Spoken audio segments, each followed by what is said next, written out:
AI பத்தின skill உங்களுக்கு தெரிஞ்சாலே போதுங்க, நீங்களும் ஒரு கோடீஸ்வரர் தான். ஆமா, இந்த ஏஐ அப்படின்னு ஒரு விஷயம் எப்ப உள்ள வந்துச்சோ எல்லா ஜாப் பிளாட்ஃபார்ம்ஸ்லயும் இந்த ஏஐயோட தாக்கம் ரொம்பவே அதிகமா இருக்குன்னே சொல்லலாம். இதுல முதல் கட்டமா ஏற்கனவே ஐடி மாதிரியான பிளாட்ஃபார்ம்ஸ்ல ஏஐ பத்தின ஸ்கில்ஸ் கண்டிப்பா தெரிஞ்சுக்கணும் அப்படின்னு ஏற்கனவே சொல்லிட்டாங்களாம்.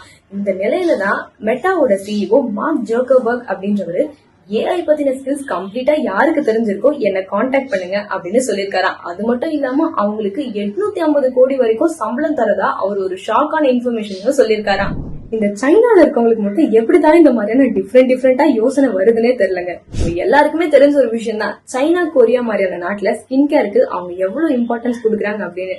வெளியில சன்லைட்ல போனா கூட சன்ஸ்கிரீன் மாஸ்க் மாதிரியான விஷயங்கள் இல்லாம போகவே மாட்டாங்களாம். கிளாஸ் டெக்னாலஜி மாதிரியான விஷயங்கள்லாம் கூட கொரியா சைனால ரொம்பவே ஃபேமஸ்.